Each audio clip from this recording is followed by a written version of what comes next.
how to spend your money in retirement.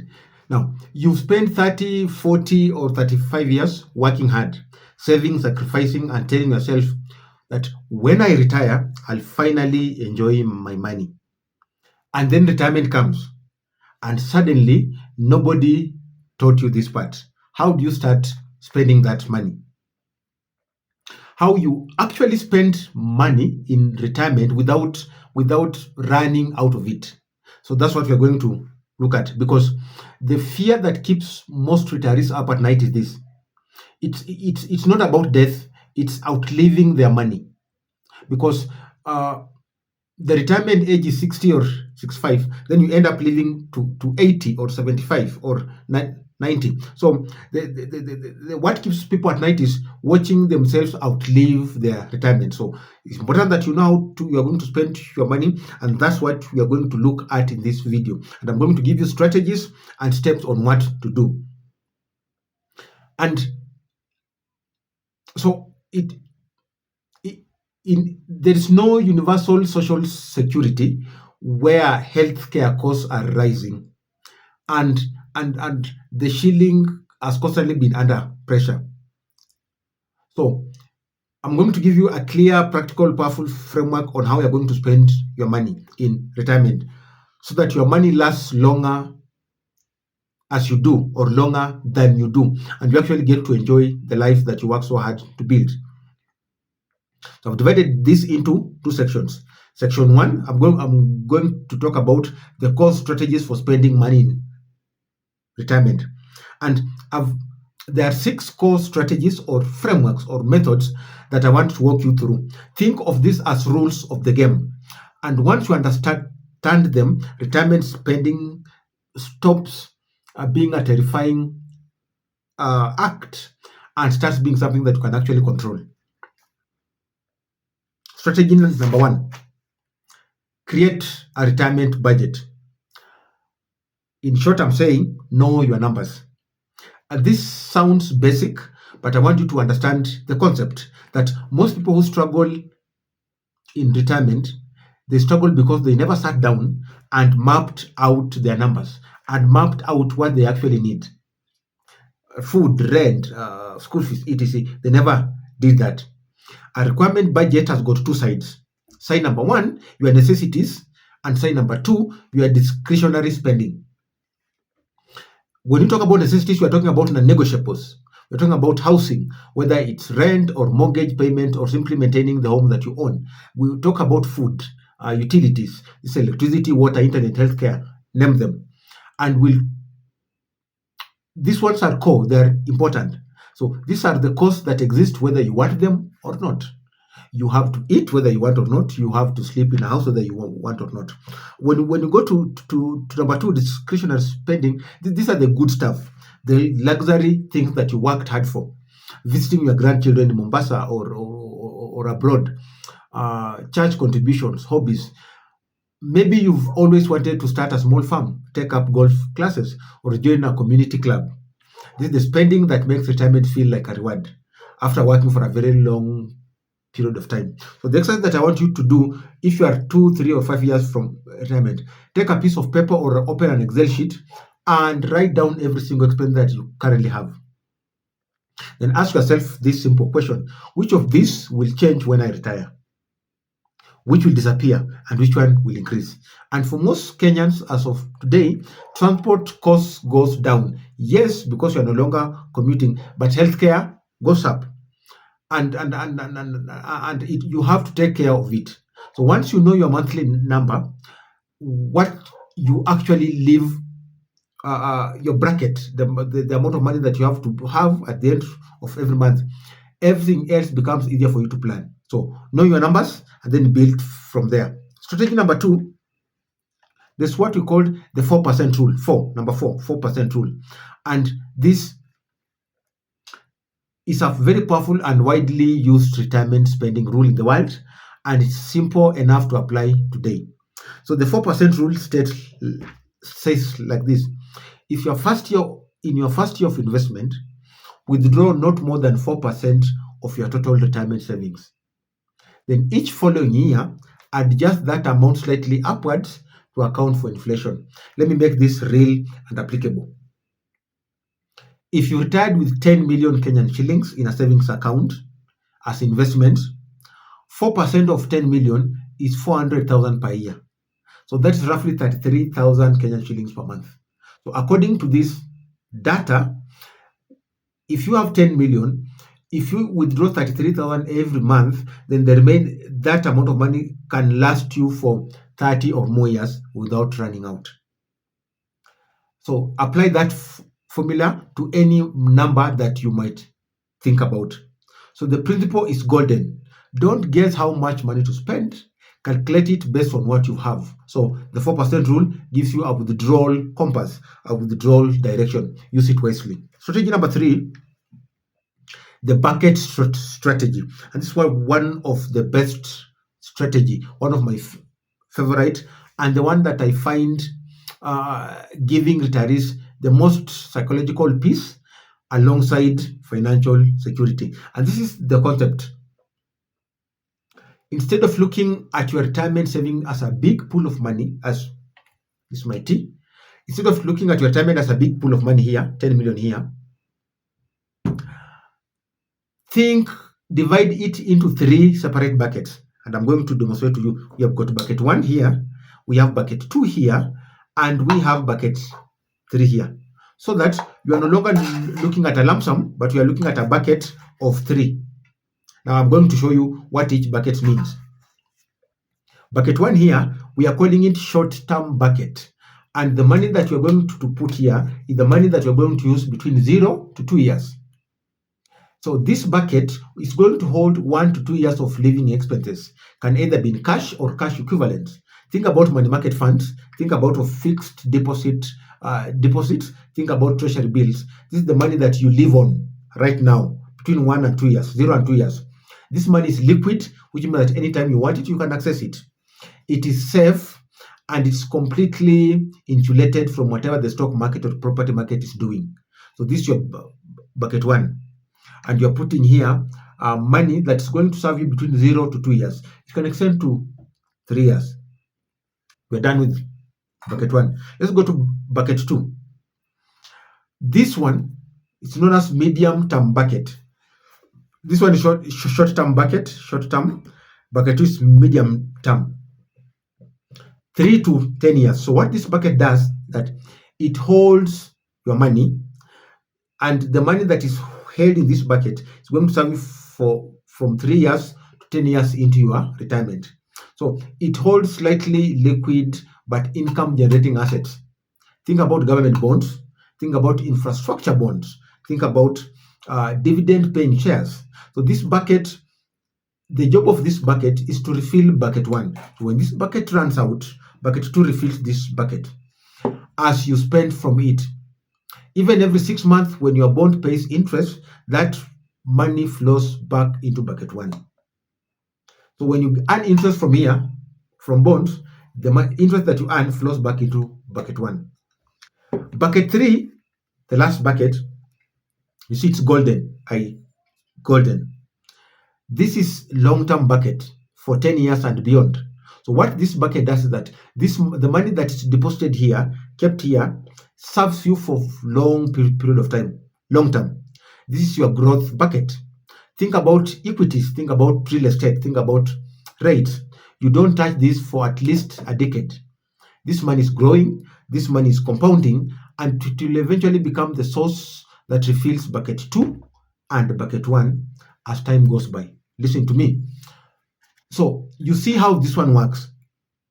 It's a self-sustaining system that keeps your day-to-day life funded from short term up to long term. The bucket strategy removes the anxiety of market volatility and the worries that where will I get money the next 5 years?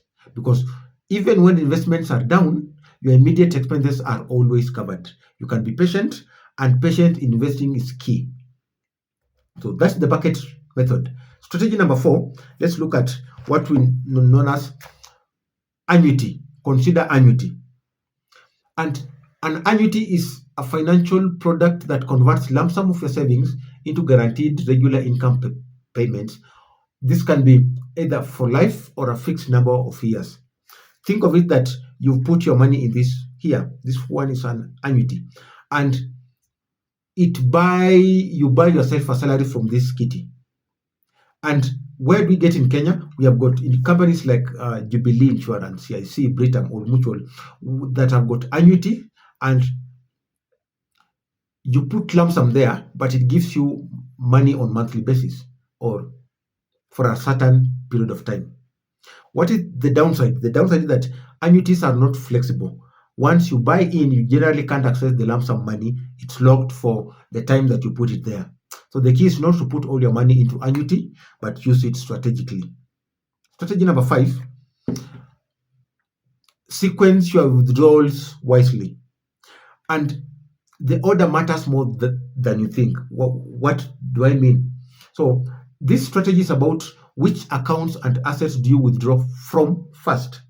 And the order can make significant difference on how long your money lasts, on how long your money serves you. And I'll give you a short breakdown on how to go about it.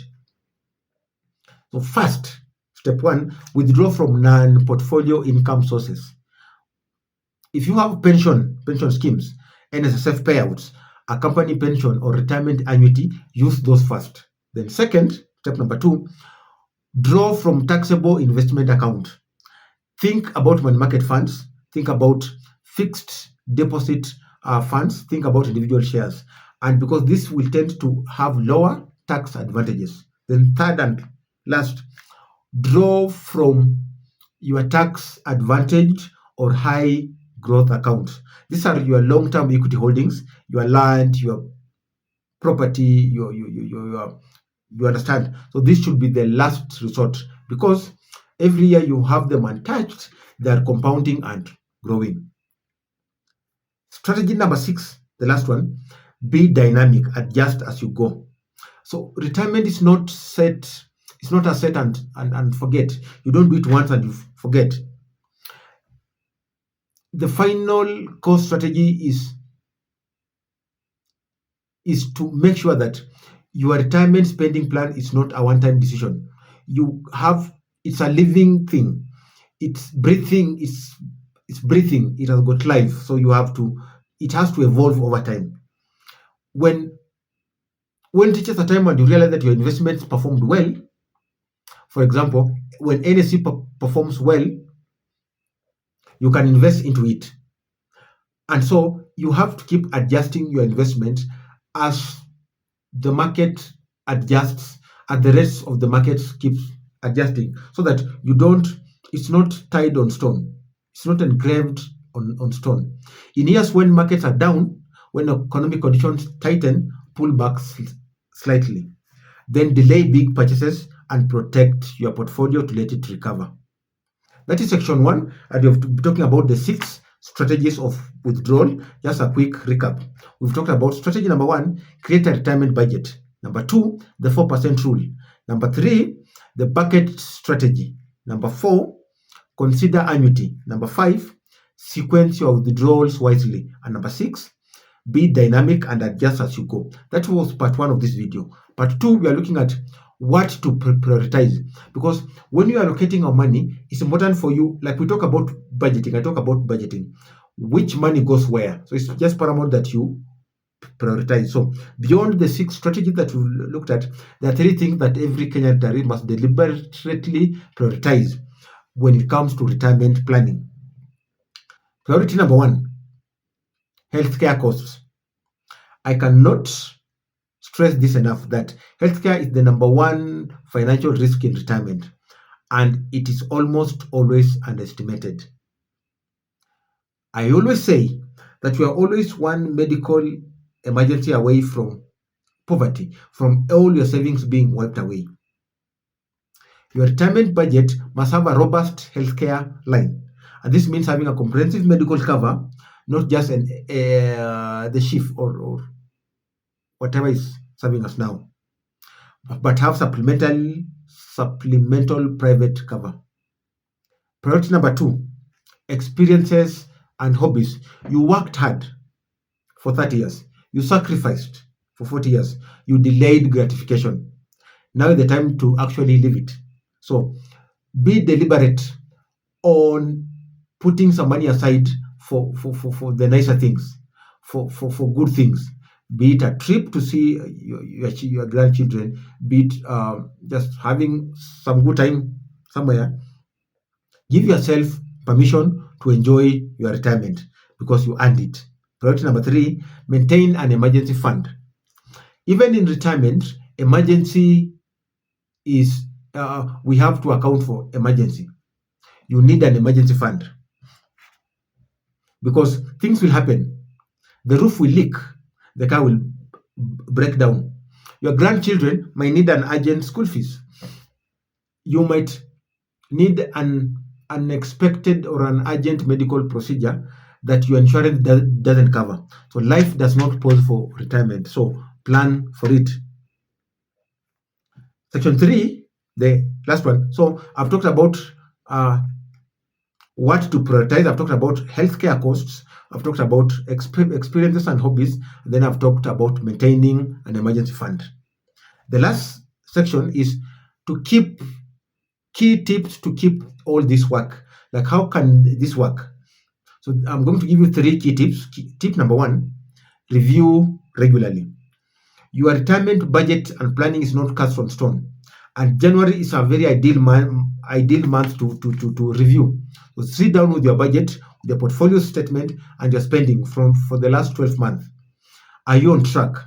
Did you overspend on any category? Do you need to readjust your withdrawal rate? This annual review is what keeps your plan alive and relevant. And if you don't know how to go about it, get in touch with us because that is exactly work that we do. Tip number two, minimize and avoid debt. Retirement is not a time to take on new financial obligations. No new loans, no guaranteeing someone else's loan, no credit card debt, and etc. It's enter retirement as a debt free. Enter retirement period when you are debt free. Tip number three, work with a professional. Get in touch with us. Now, I share knowledge here, a lot of it, golden knowledge, and I hope that it always adds genuine value to you. But your situation is unique. Your situation is very, very different. Your family structure is different. Your assets are different. Your health goals are very different. Your investment goals are specific to you. The cost of a good financial advice is always less than the cost of bad financial decisions. As I end, let me bring it all together. Retirement is not the end of your financial journey, it's a new phase, and it requires um, intentionality, it requires strategy and accumulation of phases that come before it. So, you need a budget, know exactly what your life costs. You need a withdrawal strategy, use the 4% rule. You need bucket system so that market volatility never disrupts your daily life. Consider annuity to guarantee you baseline income. Sequence your withdrawals wisely to protect your growth assets for a long term, for as long for a very for as long period as possibly you can. Be dynamic and review your budget regularly. Then prioritize healthcare, budget for joy, and protect your emergency fund at all costs. Above everything else, remember this, that your money is a tool, and retirement is the moment that you finally get to use that tool for what really matters most.